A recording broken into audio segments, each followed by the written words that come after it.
In this segment, I want to ask the question, is the Constitution a racist document? The reason I want to address this topic is that with critical race theory running rampant on our college and high school campuses, I want to give you a little information to refute these false claims.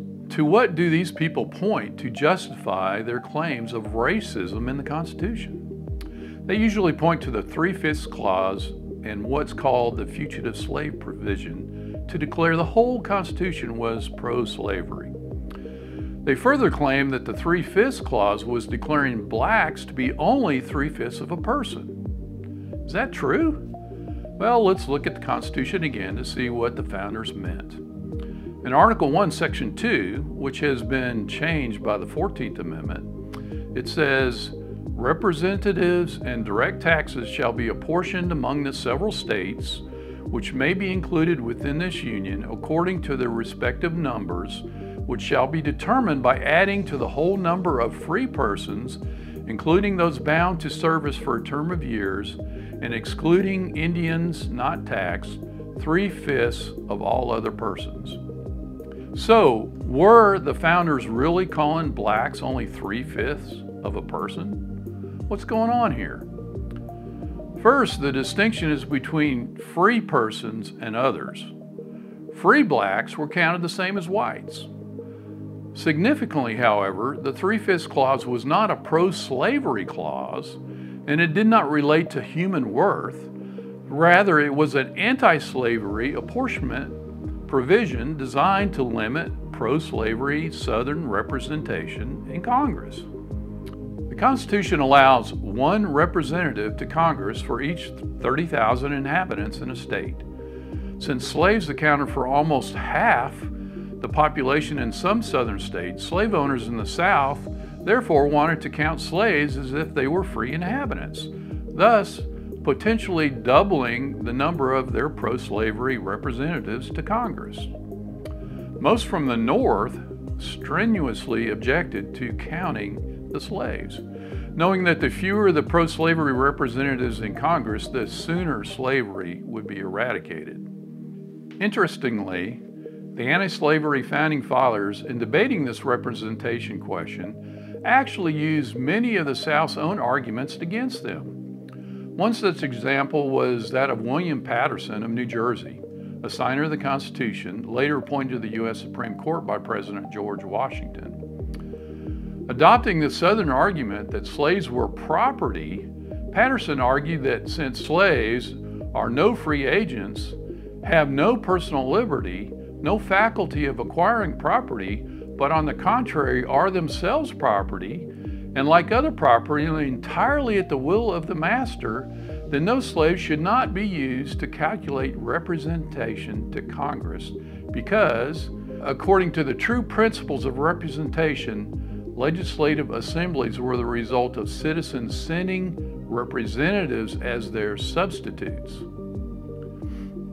Since slaves could not attend a meeting of citizens or send a substitute in their stead, they therefore should not be used to allow slave owners to gain more representatives to Congress. Further exploiting the absurdity of the Southern response, other anti-slavery founders argued that if slaves were nothing more than property, but still were to be counted for the purpose of congressional representation, then livestock in the North should also be included in the basis of calculating Northern representation. For example, according to the records of the Constitutional Convention, Eldridge Gerry, a signer of the Declaration from Massachusetts, thought property not to be the rule of representation. He quipped, "Why then should the blacks who were property in the South be in the rule of representation more than the cattle and the horses of the North?" The anti-slavery leaders fully wanted free blacks to be counted, but not slaves, since counting slaves would increase the influence of slave owners.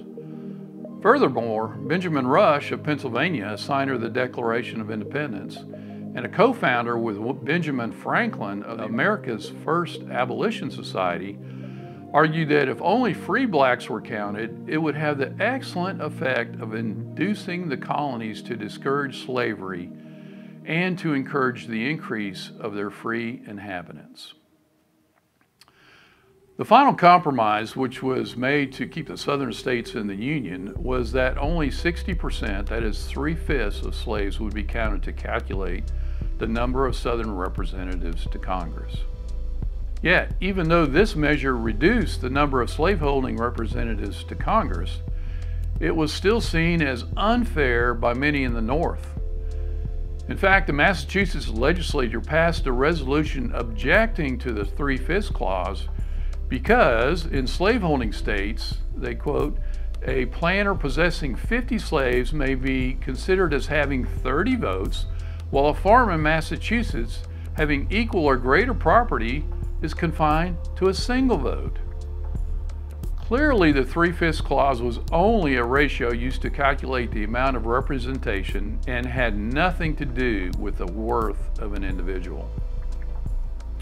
You remember Frederick Douglass from our history? He was an escaped slave who became a famous abolitionist speaker and writer. He at first believed some abolitionist rhetoric that the Constitution was racist. However, when Douglass became a writer and a spokesman for the abolition movement, he found that accuracy and truth were important. And so, as he explained, my circumstances compelled me to rethink the whole subject and to study with some care. By such a course of thought and reading, I was conducted to the conclusion that the Constitution of the United States not only contained no guarantees in favor of slavery, but on the contrary was in its letter and spirit an anti-slavery instrument. Let's look at Article 1, Section 9 of the Constitution. It says, the migration or importation of such persons as any of the states now existing shall think proper to admit shall not be prohibited by the Congress prior to the year 1808, but a tax or duty may be imposed on such importation, not exceeding $10 for each person. Well, what's this addressing? It was another compromise for slaveholders, but anti-slavery at its core. It gave Congress a provision to ban the importation of slaves after 1808. Congress did, in fact, pass a law prohibiting the importation of slaves in 1808 as soon as allowed by the Constitution. Unfortunately, there was another compromise put in the Constitution in Article 4, Section 2, which allowed escaped slaves to be returned to the slaveholder. However, nowhere in the Constitution is the word slavery used because the founders found it repugnant. Now, what about the charge that all our founders were racist slaveholders? In saying so, they want to also disparage our Declaration of Independence. Again, let's look at the facts. What is little known today is that many of the colonies wanted to abolish slavery before the Revolution, but the King of England would not let them and had reversed some laws that abolished slavery. In fact, one of the complaints about the king in the original draft of the Declaration by Jefferson stated that fact, but was deleted to appease the southern states.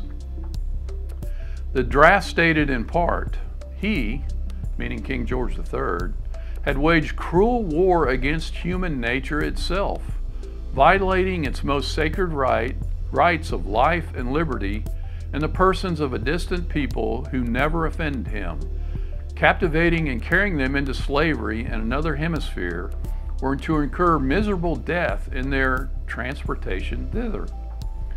This piratical warfare is a warfare of the Christian King of Great Britain, determined to keep open a market where men should be bought and sold. He has prostituted his negative for suppressing every legislative attempt to prohibit or to restrain this execrable commerce. Does that sound pro-slavery? No, it's not. In fact, the institution of slavery violated the principles of the Declaration, that all men are created equal. Unfortunately, that section was deleted to appease the pro-slavery states because the founders believed that each state was a free and independent entity, and the Declaration had no power to change what was happening in those slave states. More on that concept later.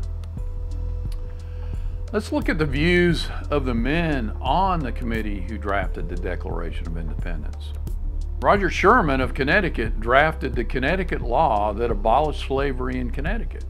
Benjamin Franklin was the president of an abolition society that submitted a petition for the abolition of slavery to the first U.S. Congress.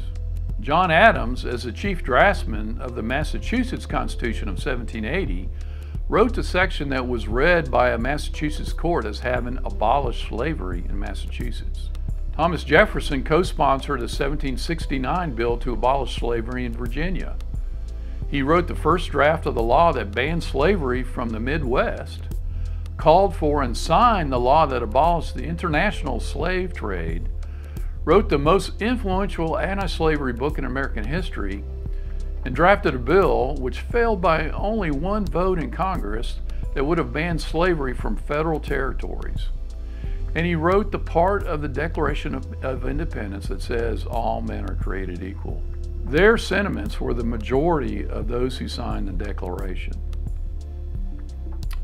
Luther Martin, a delegate to the Constitutional Convention, said prophetically at the Constitutional Convention, "It ought to be considered that national crimes can only be and frequently are punished in this world by national punishments, and that the continuance of the slave trade, and thus giving it a national sanction and encouragement, ought to be considered as justly exposing us to the displeasure and vengeance of him who is equally Lord of all, and who views with equal eye the poor African slave and his American master."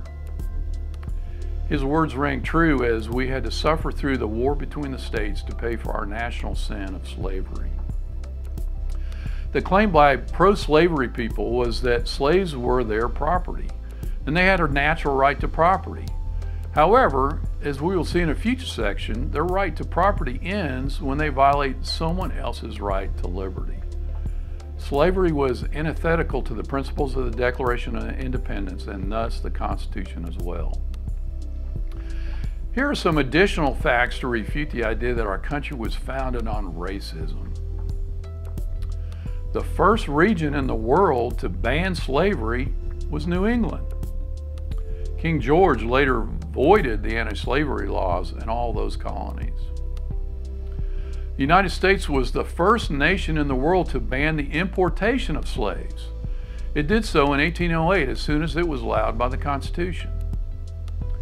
The United States placed a naval fleet from 1819 through 1861 off the coast of Africa to deter the slave trade and the illegal importation of slaves to the United States.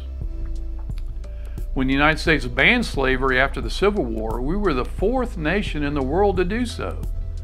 There were at that time 100 other nations that allowed slavery.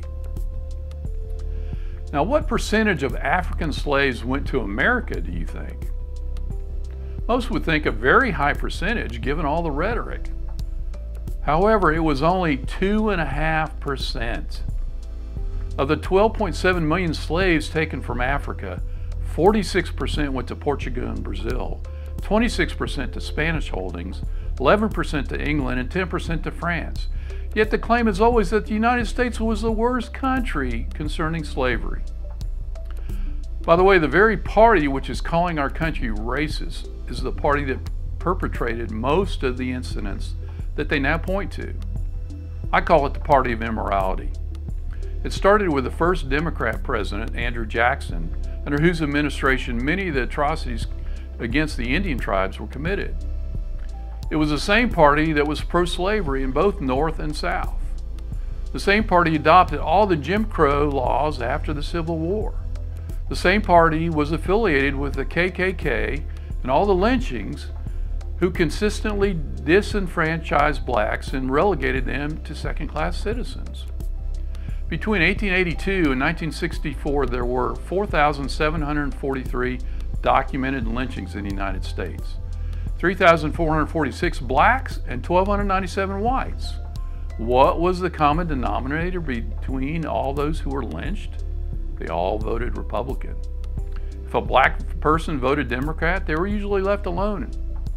All the blacks elected to the United States Congress and all the state legislatures between 1865 and 1900 were Republicans. After Reconstruction ended, Democrats gained overwhelming control of the southern state legislatures and then started implementing various laws to disenfranchise black Americans extending into the mid-1900s. Let's look at the National Civil Rights Act of 1875 to get the clear picture. On that vote, not one of the 112 Democrats in Congress voted for that law. Not one Democrat in Congress voted for the 14th or the 15th Amendments. Democrats claimed credit for the Civil Rights Act of 1964 and the Voting Rights Act of 1965. However, less than half the Democrats in Congress voted for them, but 83% of Republicans voted for them. Today, the Democrats claim the moral high ground on racism, but their track record says otherwise. They're the ones calling for all the Confederate statues to come down, but they were the ones that put them up. Democrats just cry racist when anyone objects to their socialist agenda. Now, I'm not giving Republicans a pass because they have had their fair share of issues and much corruption throughout the years, especially during the Reconstruction era. But in general today, the Democrats are on the wrong side of moral issues, especially issues like abortion and homosexual and transgender issues. The bottom line is that our founders and the Constitution are getting a bad rap from people who either don't know our history or want to conveniently change it to suit their own purposes.